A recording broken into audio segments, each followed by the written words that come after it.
Hai,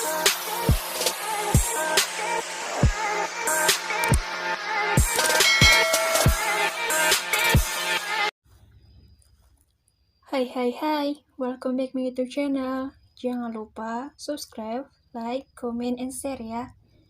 Oke, next. Kita lanjutin ya ceritanya. Bab 48. Tidak bisa menolong. 1 jam sudah berlalu, tetapi Daniel masih berada di kamar rawat Aurel. Begitu banyak Daniel bercerita tentang masa lalu, awal-awal kedatangan Aurel ke rumahnya. Kadang Daniel tertawa, dan kadang ia sedih ketika mengingat ayahnya. Sedangkan suster yang ditugaskan David untuk menjaga Aurel, ia lebih memilih keluar dari kamar rawat Aurel. Suster itu merasa keadaan di dalam kamar rawat Aurel seperti penjara. Ia takut jika tiba-tiba dibentak atau diawasi oleh Daniel, sebab hawa di dalam kamar itu benar-benar menakutkan. Apalagi saat suster itu melihat Daniel yang tiba-tiba menangis dan tertawa, jantungnya seakan ingin meloncat dari tempatnya. Tak selang lama, pintu kamar itu dibuka oleh seseorang yang ternyata adalah David. David yang melihat keberadaan Daniel, ia langsung menyapa dengan membungkuk sedikit, guna memberikan salam yang sopan. Bagaimanapun, Daniel adalah kakak iparnya, meskipun umur mereka berdua tidak jauh berbeda. Sama seperti Daniel, saat mendapat sapaan dari David, ia menganggukkan kepalanya. "Sejak kapan kau di sini? Apa sudah lama?" tanya David, seraya duduk di kursi yang kosong. "Mungkin 1 jam yang lalu," jawab Daniel. "Maaf, aku tadi ada urusan sedikit, jadi harus pergi dulu." David merasa tidak enak. Ia menggaruk tengkuknya yang tak gatal.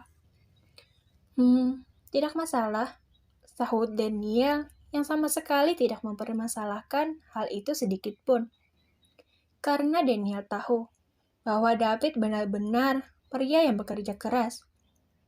Apalagi saat keduanya masih bermusuhan, David selalu ingin berada di atas. Akan tetapi, ia selalu gagal melakukannya. David beranjak dari duduknya dan menghampiri lemari es yang ada di pojok. Ia mengambil 2 botol minuman soda untuknya dan Daniel. Setelah mengambil, ia kembali ke tempat duduknya. Hanya ada minuman ini.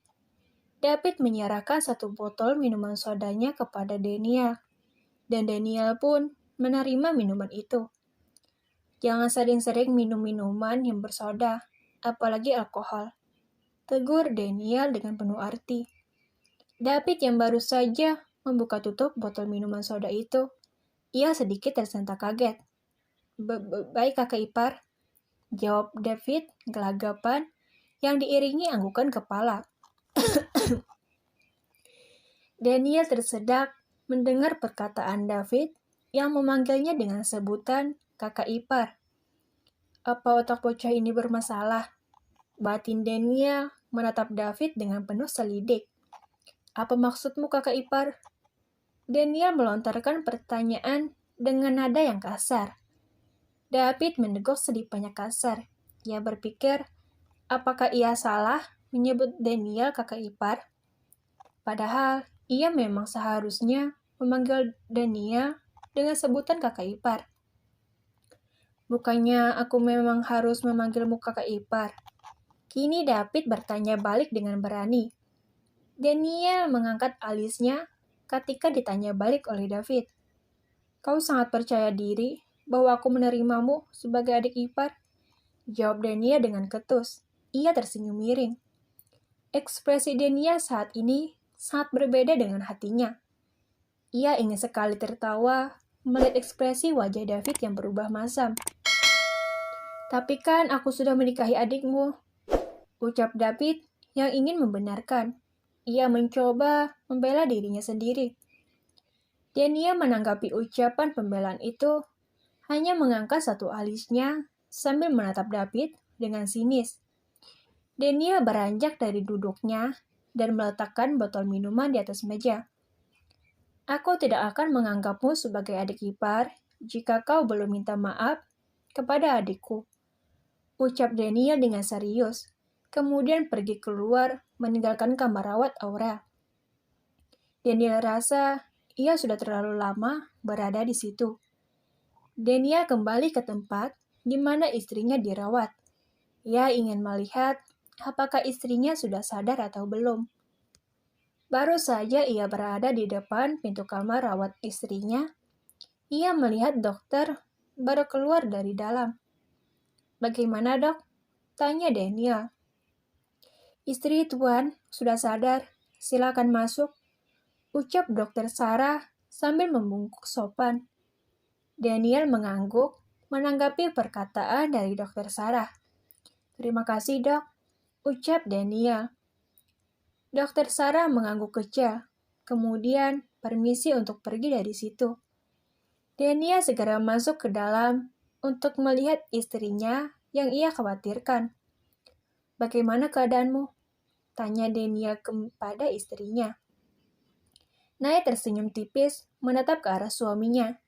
Rasa sakit di perutnya sudah berkurang dari sebelumnya. "Aku baik-baik saja, hanya sedikit masih sakit," jawab Naya lembut.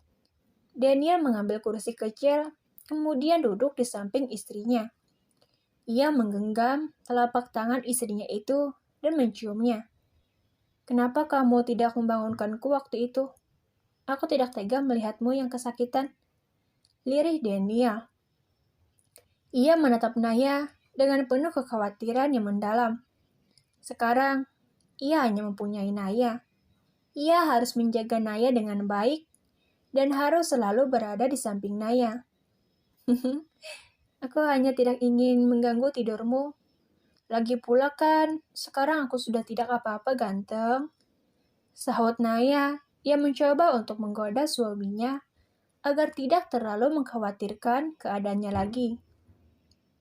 "Tetap saja sayang, aku sangat khawatir dengan keadaanmu," elak Dania. "Udah, aku nggak apa-apa kok." Kapan aku pulang?" tanya Naya. Ia merasa tidak enak jika lama-lama berada di tempat itu. Bau obat-obatan membuatnya sangat tidak betah berlama-lama untuk dirawat. "Sepertinya besok yang," jawab Daniel asal. Naya membulatkan matanya. Ia tidak menyangka, hanya karena sakit perut, dirinya dirawat sampai besok. "Yang, bolehkah aku pulang sekarang? Aku tidak enak berada di tempat ini," Naya memohon dengan mata yang berkaca-kaca. Daniel berpikir sejenak, dan itu membuat Naya sedikit senang. Ia percaya kalau suaminya akan mengabulkan keinginannya. "Aku tidak bisa mengabulkannya." Dania sedikit mencingir kuda saat mengucapkan kalimat penolakan halus itu. Mendengarnya membuat Naya kesal dan menghembuskan napas dengan kasar. Terima kasih, jangan lupa subscribe, like, comment, dan share ya. Dadah.